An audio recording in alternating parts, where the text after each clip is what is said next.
that scares the most is success. I look up to my parents. They built up the talent that I have today. From 12 to 18, I won everything in Ireland.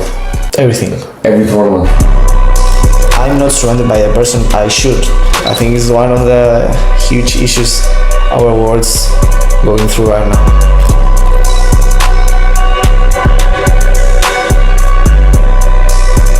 Most value thing in life?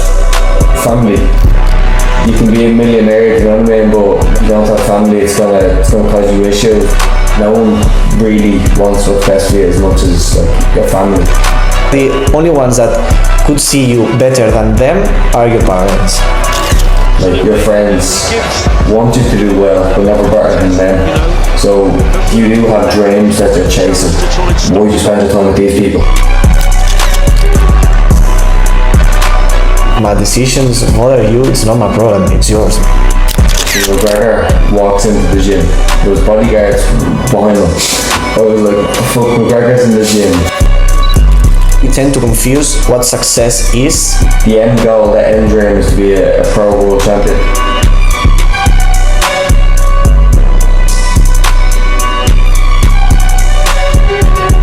Make the most of my youth. I want to create memories.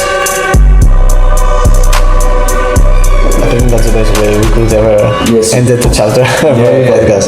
Yeah, I will show you.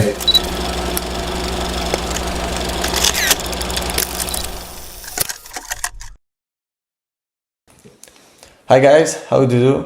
I'm really excited for record this podcast, not only for the fact for being in English, also for having a professional boxer here with me. Today in BeamedCast we have William. How do you do? Good, thanks for having me on the podcast. Have you ever been to a podcast or? I have once or twice. Oh yeah? Yeah, so one of them was done online. Second one went in, but there's a problem with the audio, so it never got posted. Oh. Yeah. Bad experience, how it went? Yeah, it was good. Just like having a chat with friends, do you know what I mean? Oh yeah, that's nice. And this chapter, I think it's quite important and it will be very interesting. It's not only a podcast related to sports, but with how to improve mentality thanks to boxing. You are a professional boxer, and I would like to know, how did you start, or if did someone introduce yourself into the boxing world? Yeah, so my dad got me into MMA when I was 6.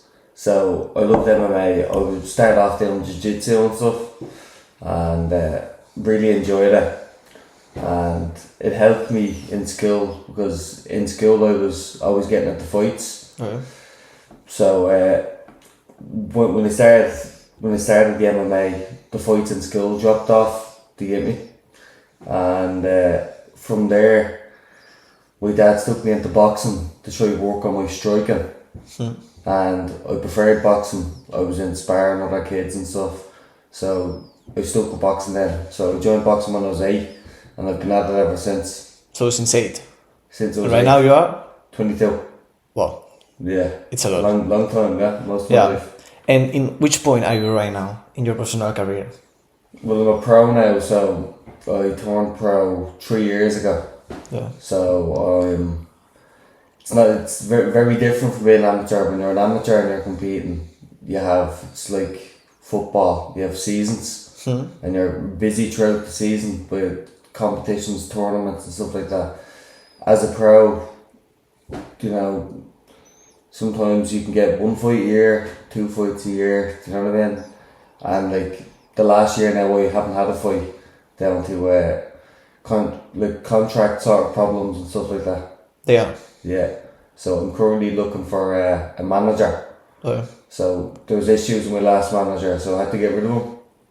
So but in order for me to fight, I need to be with a manager. So I'm on the lookout for someone to fill up that space. And but because the lack of organization, or? There was lots of things. It's very complicated. So my promoter, Frank Warren, he was when I signed with them, they wanted me to be managed and promoted by Frank Warren, by Queensbury. So my manager actually worked for Frank Warren in his office. So when an issue came between me and Frank Warren, I had nobody to fight for me and speak for my side, if you know what I mean. So it wasn't a good mix. So I'm looking for someone more independent who will fight my battles now, do you get me? Yeah, would be quite difficult to find one to fix with your maybe your day to day or your way to be. I'm speaking to a few people now at the moment, a few different managers, but you have to be careful not to jump into anything because if you sign a piece of paper, it could be for 5 years, and then boxing's such a small window. So you know, if you sign a 5-year contract, it'll be finished when I'm 27. Do you get me? Ties me up for a long time, so I have to be careful. Yeah, you should be careful with that. Make a good choice. And well, despite of the problem you had, I'm pretty sure you had achieved a lot of things during your career. And for you, what would be your biggest achievement? So, yes, I've had many achievements now as an amateur. I started competing when I was 12, and from 12 to 18, I won everything in Ireland. Everything? Every tournament, I never lost. The only fight I lost was my last amateur fight, which I shouldn't have lost. I did win it, but I didn't get the decision, you know what I mean? But I won every Irish title, so I'm an 11-time national champion. I went to the Europeans to represent Ireland 4 times, and I won a gold medal in the Europeans one of the years. So that'd be my biggest achievement. Oh, congrats for that. Yeah. And right now, what will be your next goal? Or your next... Next goal, get a manager out of the way first, and then I can get my next fight, and, you know, just push for the end goal, the end dream is to be a pro world champion.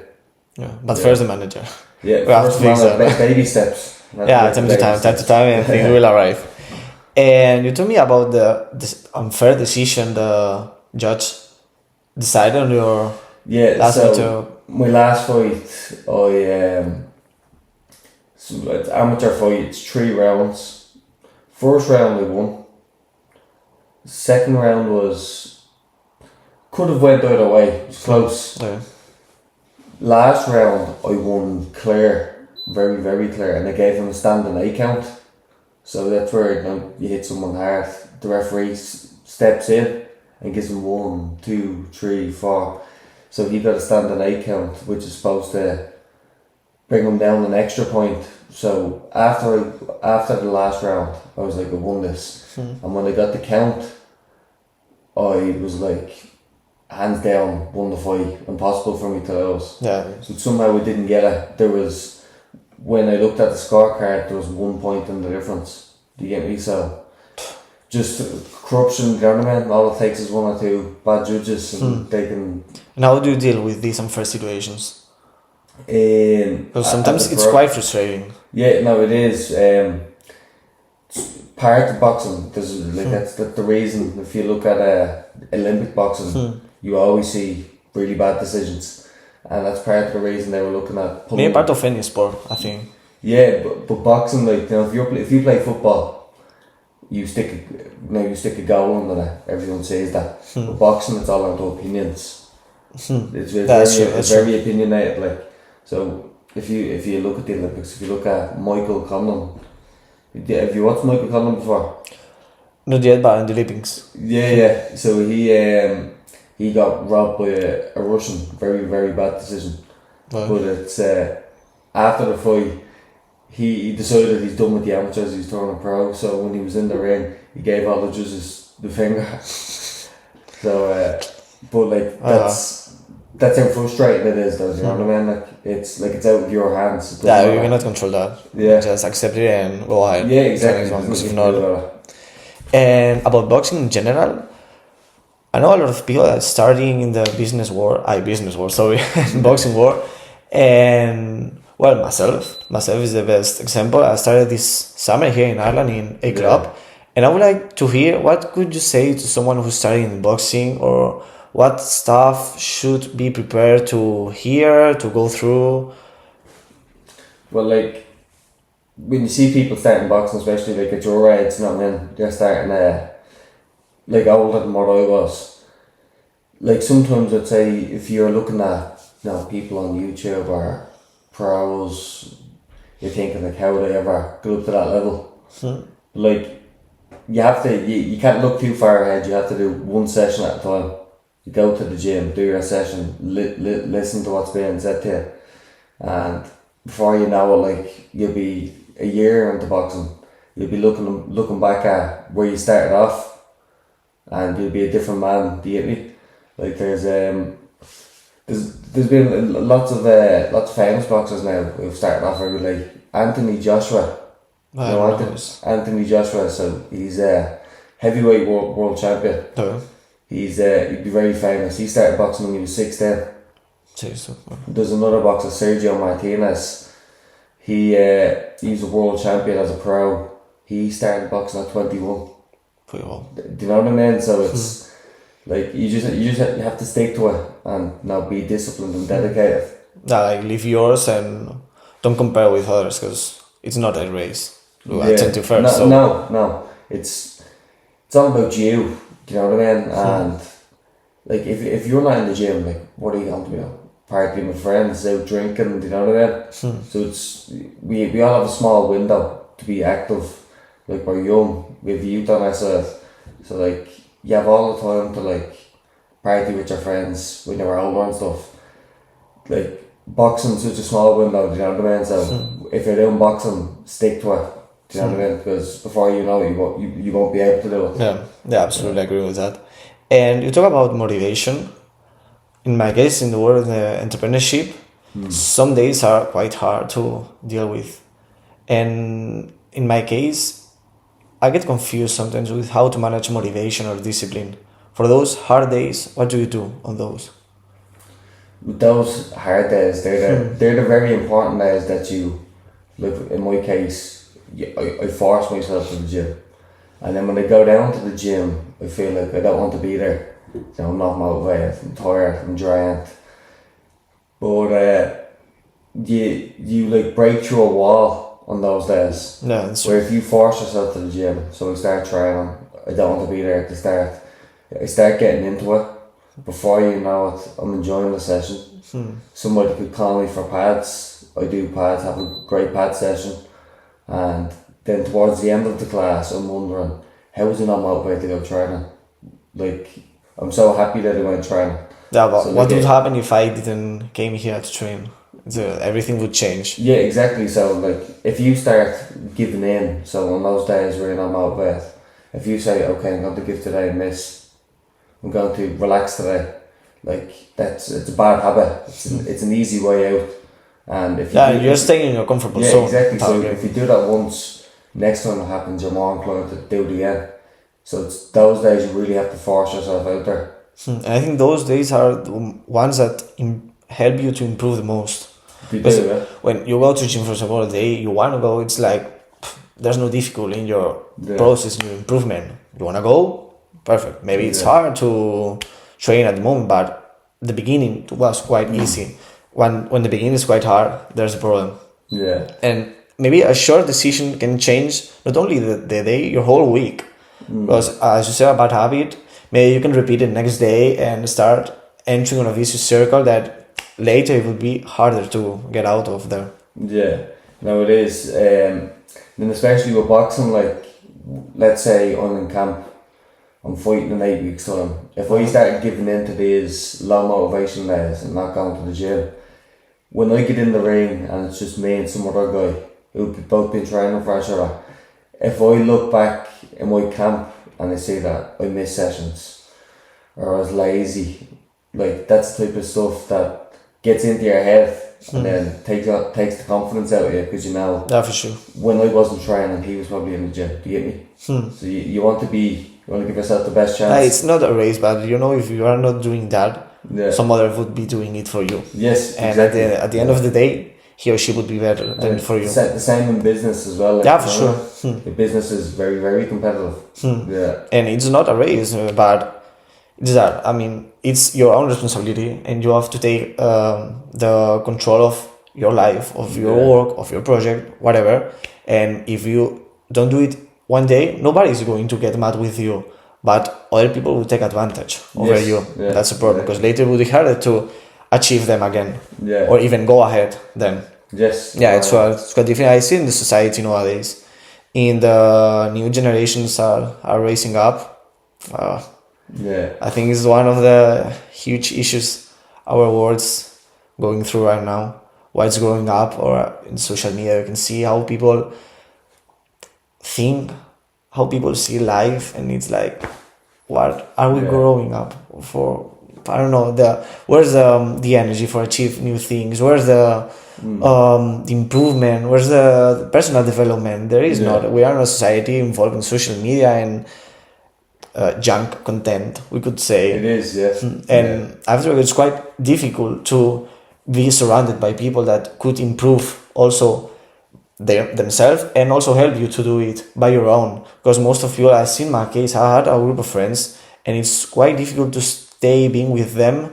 Because when I'm with them, I don't feel silly, but it's not my space. Yeah. I'm not surrounded by the person I should, and they don't help you to improve. They make you go back in time when you were, and it's like all the achievement, like when you eat junk food or whatever, it's just all the progress I did, I'm throwing it to the trash again. Yes. And it's very useless for sure. Yeah, you're bang on.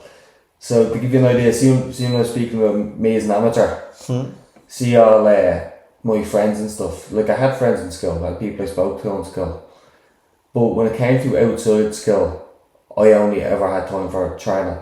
I didn't see friends, do you get me?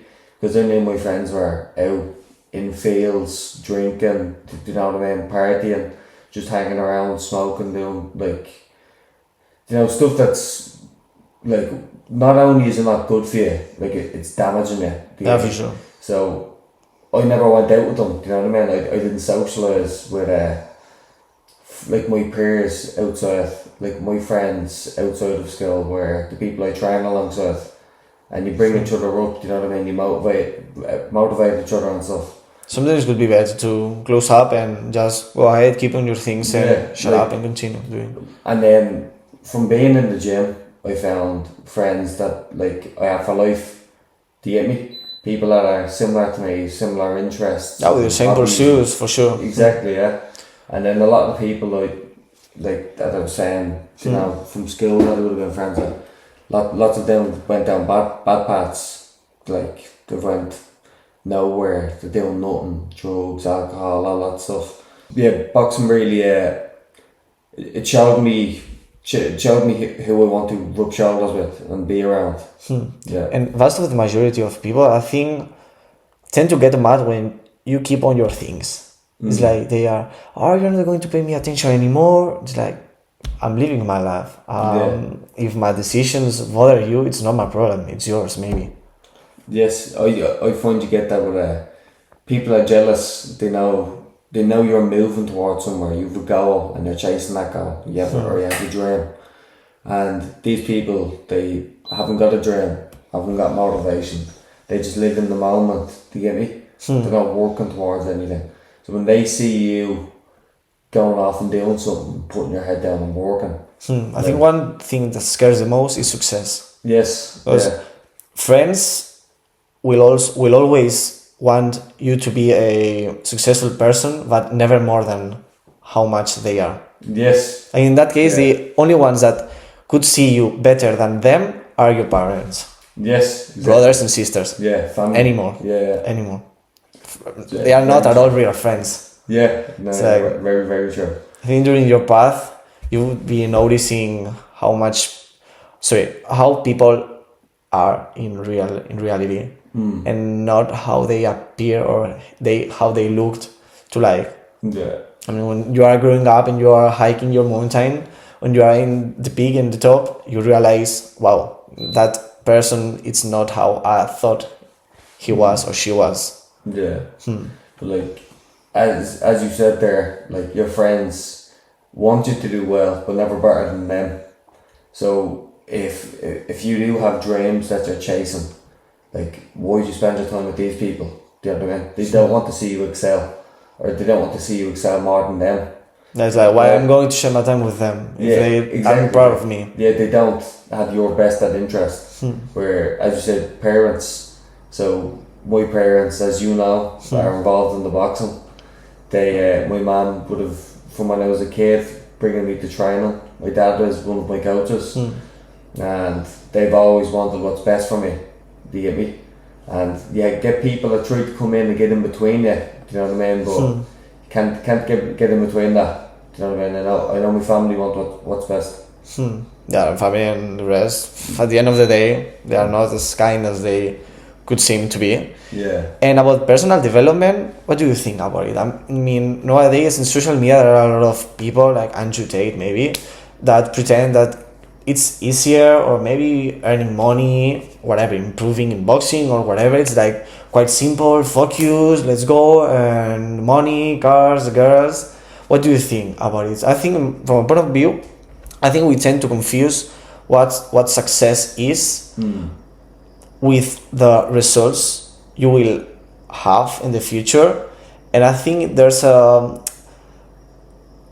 incorrect perception of what it is and how the message are shared. Because for Andrew Tate, for example, there's a lot of young people that follow him, and maybe 12 years kids. I mean, how do you introduce a message inside them or in their mind? They can change their whole life, maybe on a good way or on a bad one.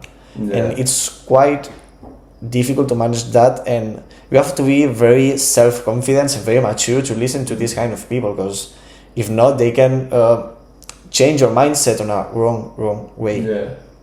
Well, there's certain things like people might take inspiration from Andrew Tate and stuff, but what people aren't seeing is, see the kind of success and money Andrew Tate has, it's from the videos he's making.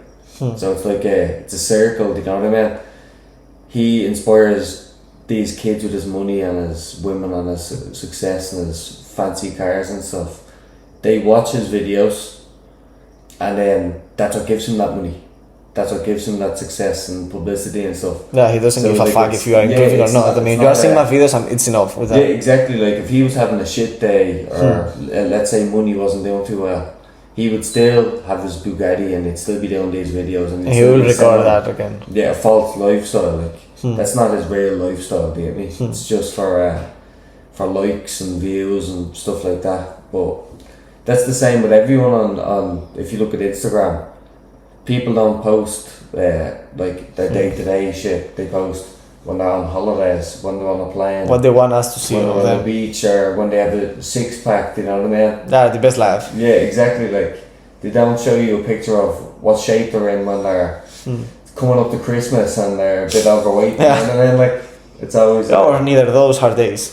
We have been talking before. Exactly. Like, not everyone tries to show off their best life on Instagram, but there's people then that are at home. They're scrolling through Instagram, they see all these people living exciting lifestyles and stuff, and that brings them down, because they're being tricked into thinking this is their everyday, this is how other people live, and what am I doing? Do you get me? They compare. Like, these guys are traveling and I'm here laying in bed. I'm gonna post something related with that to show that maybe I'm doing the same when you are not. Yes. And maybe the boys that you are seeing, maybe they aren't doing that. Maybe they find the same situation as you, may laid in bed, posting a picture from 5 years ago on a beach, pretending to appear that they are there. But about successful and this stuff, I must really agree with you. Yeah, it's bullshit. Like, you know what I mean? Even like you look at gym girls. Do you know what I mean? Like you see, they're taking pictures. The pictures that we see, like they're sucked in. The lighting's perfect and all that. You know what I mean? Like everything's made to make them look good in that one moment.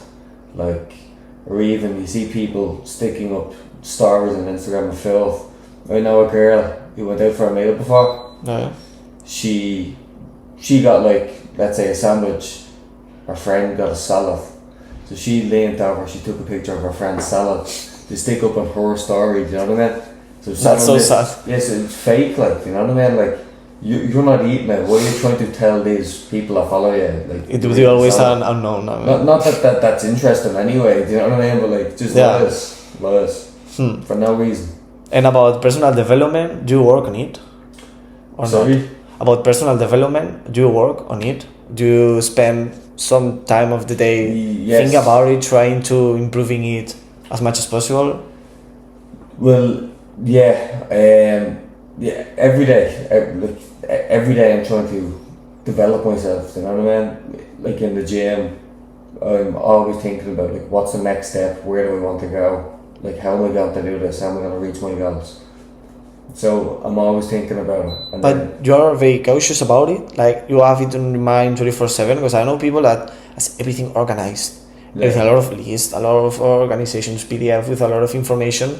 I need to follow this, and nobody's gonna enter in my word, my mind. I will follow this despite whatever is happening. It's that obsessed or not? It is that obsessed, but the things I follow is like my trainer. The words I need to follow, or voice I need to follow is my coaches, and I listen to that daily. Why not? People try to take it easy because sometimes being that obsessed couldn't be beneficial for you. Yeah. Maybe because I need to be in the gym at 5 a.m.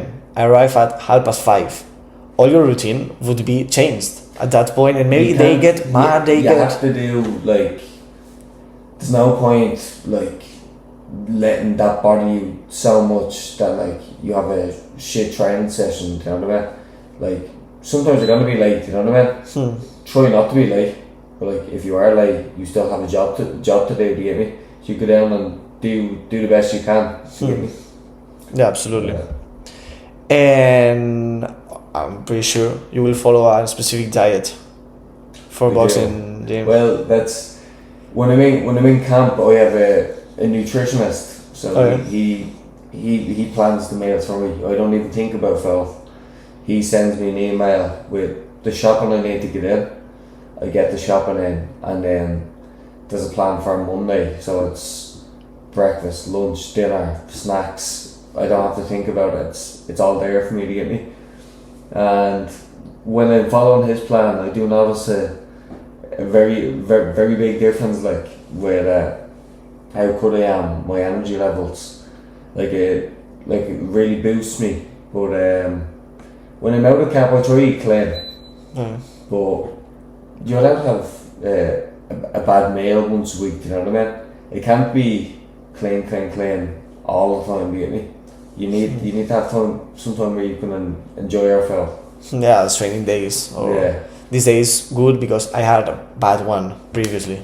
Yeah, like there's been times that I've been in camp and I've been weeks of eating exactly what I'm supposed to eat, and then I'm cutting weight, I'm hungry, I'm craving all these foods, and then sometimes you can hit a breaking point where you're like, fuck this, I'm eating every day, I'm ordering pizza. So I've this has happened to me in the past, and I've been to eat like 4,000 calories in half an hour. Do you know what I mean? So that's why it's sometimes you need to have your cheat meal. Do you know what I mean?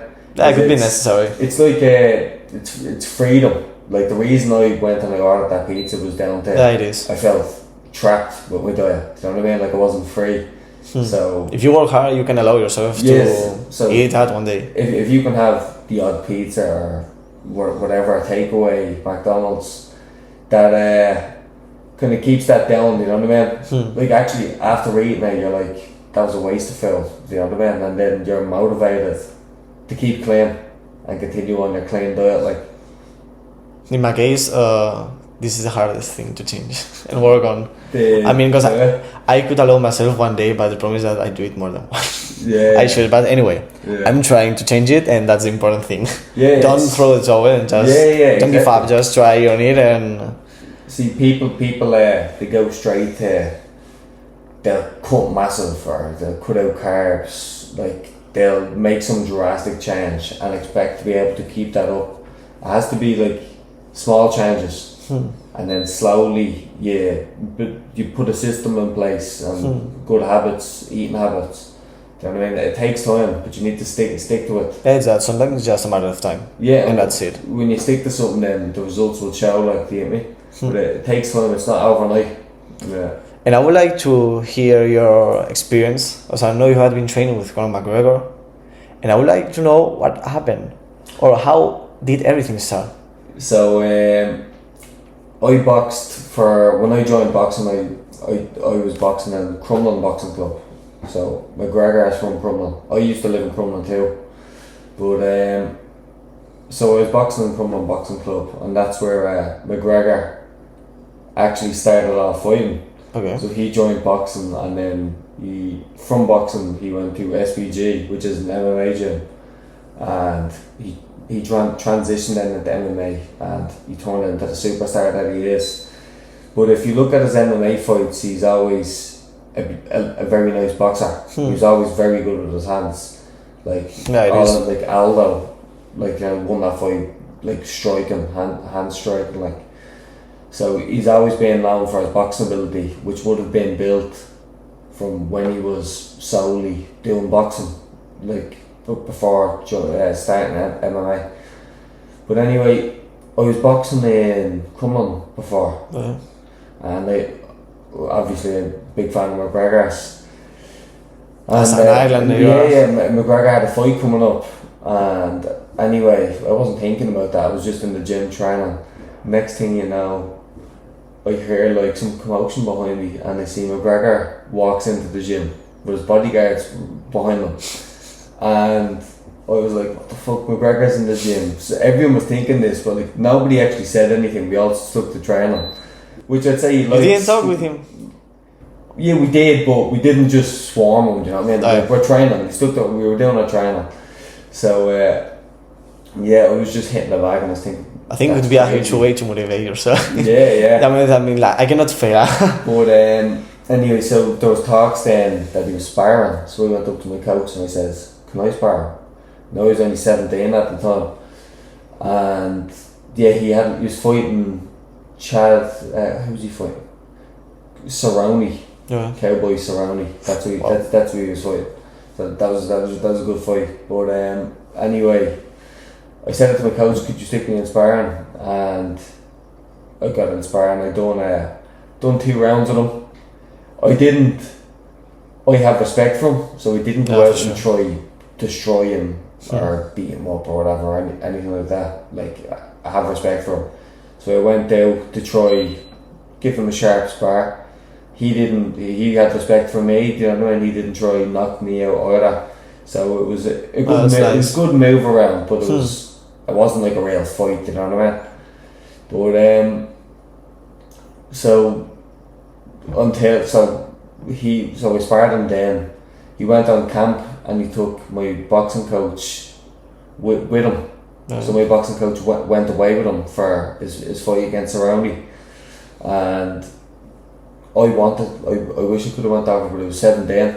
Right. I was too young, you know what I mean? Like, when you go on camps like that, you have to sign forms and contracts and stuff like that. I was still a kid, like. So anyway, there was the next fight then after that, or not the next fight after that, I think it could have been 2 fights down the line. I got he's fighting Poirier, so it was a guy who he already previously fought. He was fighting him again, and my coach let me know that McGregor wanted to take me away on the training camp with him as like a boxing sparring partner, so just to keep him sharp at boxing.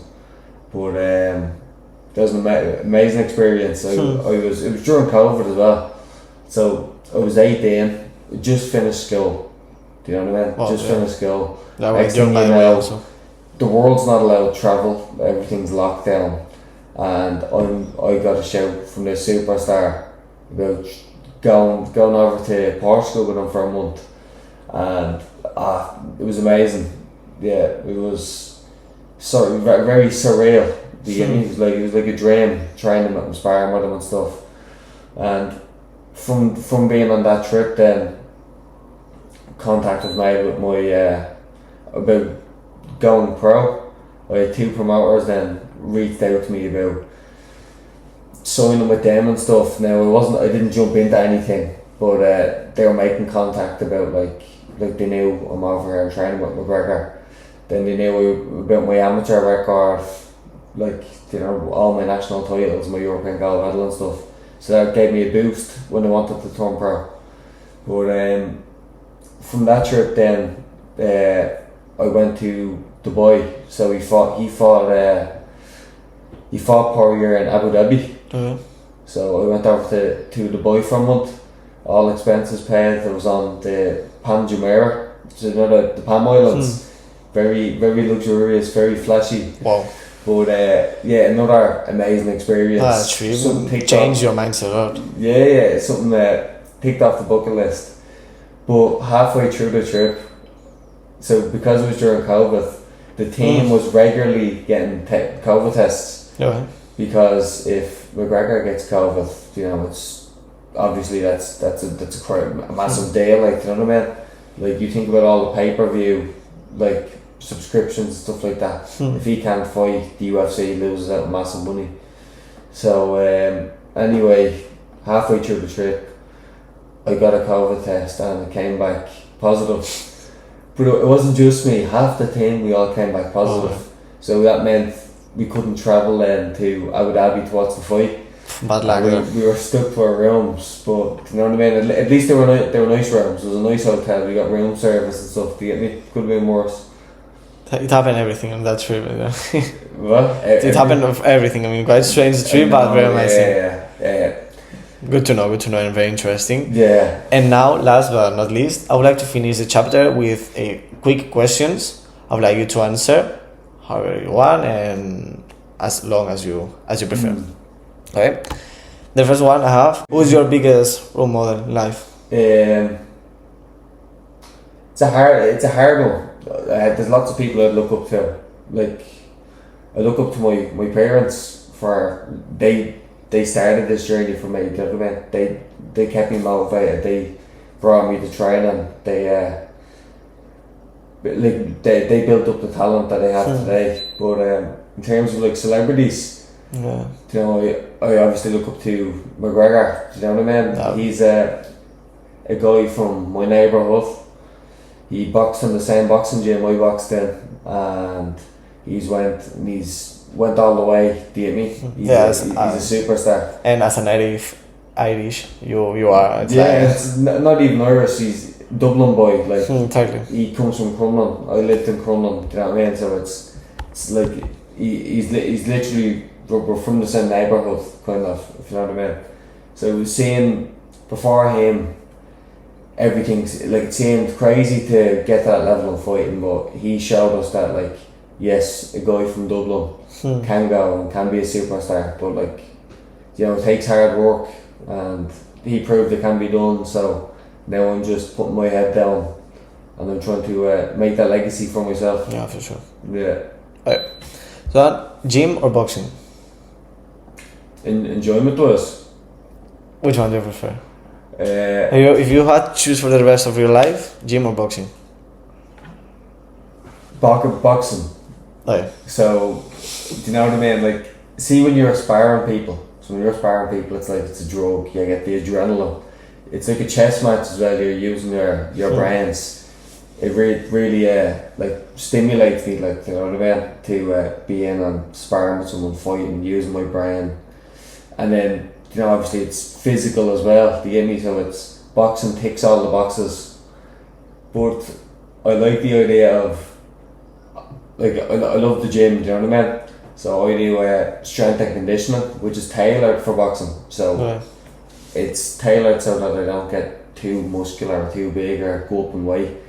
But when I retire from boxing, I do want to hit the gym up, and I do want to put that muscle on and put mass on and stuff. So if I had to choose boxing, but it's, do you know what I mean? Yeah, boxing, but I do love the gym as well. Yeah, so it's close. Most value thing in life you have right now? Family. Yeah, it's a very cheesy one, but it's true. It is true. Yeah, like, you can be a millionaire, do you know what I mean? But, like, if you don't have family, it's gonna cause you issues, do you know what I mean? Like, big time. How many millionaires do you see and they divorce with their wife, can't see their kids, do you know what I mean? And next thing you know, and then broke with most of the times maybe due to that. Yeah, exactly. And then like you hear people going on to drink and stuff like that. So you need a foundation around you, like family foundation, someone that unconditional love and support, like, do you get me? Well. And then that gives you the boost then with your own career, I find. You know what I mean? Without any doubt. Yeah. Did you regret something? It's not necessary to explain what, just... Yes, so when I was an amateur, I done as I was told by my father. I didn't party, didn't drink, I boxed, I trained, and I got to such a high level, do you know what I mean? I was the boy to beat in Ireland. When I turned pro, I seen all this. So I was getting paid from boxing. I'm a pro boxer now, so I have that title. I was training with McGregor. I'm sponsored by McGregor. I kind of let that go to my head a bit. So after like my first fight, second fight, third fight, in between fights, I would be out partying, drinking, spending my time, spending money with people that, you know, they don't really give a fuck about me. They just want to be around me, like a drinking buddy, you know what I mean? But I wasted so much energy, wasted time, wasted money, in those like scenarios, you know what I mean? If I could go back, I would not do that. I would just continue training, fuck drinking, fuck partying. Like, it's no good for me. It's not going to make me a world champion. But I done it anyway. Thank God, and you know, I'm 22. I'm still young. Absolutely, I'm seeing that that's not the life for me, and I've learned lessons from it. Do you know what I mean? But thank God it wasn't 10 years of doing that. Do you know what I mean? Yeah. And getting nowhere before you know it. I'm retired from boxing, and I never gave myself the chance. So it's a lesson learned young. Good to hear that. Yeah. Are you happy? I am happy, very happy. And do you believe in happiness? I actually feel. Do I believe in happiness? Yes. Do you? I do. Yeah. So I'm happy with. It's not the, like, see what I was saying actually in the last question about like the partying and drinking. I always thought like that's celebrating, is like that's what happiness is all about. It's not. Happiness is like me and my brother, like we go to the gym together, do you know what I mean? And even travelling to the gym, the chats, the talks we have, just being in the moment. Then we go to the gym, we have a session, we come back, we play the PlayStation together, do you know what I mean? Or like spend family time, like even going for a walk with the dogs with my family and stuff. That's what real happiness is, do you get me? Like all that party and stuff and all, it's fake. It's an illusion. Bullshit. So I don't look for happiness in partying with other people anymore. I look for happiness in my own home. Like, I look for happiness in myself, do you get me? You don't need money or any of that shit to be happy. Like, that's why you see so many millionaires who are depressed and alcoholics or drug addicts and all, do you know what I mean? They're not happy. So yeah, I am happy. A lot of people should hear this. Yeah. And last, what would be the advice that changed you the most? Or the most valuable advice someone taught you in the past? Well, I've had so many bits of valuable advice. Yeah, I can imagine mainly from different coaches. Mainly off my father. Because as we've spoken about and I've discussed this a lot, no one really wants what's best for you as much as like your family. Do you know what I mean? So as I said, my father's my boxing coach, and on top of that, he's my father. So he wants. It's not a lot of some coaches. They want to see you do well because they're your coach. It makes them look good if you're doing good. But when my dad, in your case, is your father. My dad never gave a shit about looking good as a coach. He just cared about seeing me doing well. But I remember when I was younger, my dad used to say like about worst case scenario, like let's say you're boxing or whatever. Yeah. You know what I mean? Doesn't matter what level you get to. See, when you're an old man, you can say I boxed. Like you have that story to tell people. I boxed, I won a couple of fights. I tried it. You have a story to tell. Whereas, like, you know, so many people, like, they grow old without doing anything. Like they have no story to tell, do you get me? So I want to make the most of my youth, and I want to create memories that I can pass down. Like, see, money, like, don't get me wrong, being stable and all that and comfortable is very important, but it can't buy you memories, do you know what I mean? Like, so I want to when I grow old, I want to be able to look back on my life and have amazing memories, and now that I've done all these interesting things, I chased my dreams, you know, I met nice people along the way. So that's kind of the advice my dad always gave me, is like, you're only young once. So I think that's the best way we could ever yes, end the chapter of our podcast. Yeah, definitely. Yeah, I would tell you, William.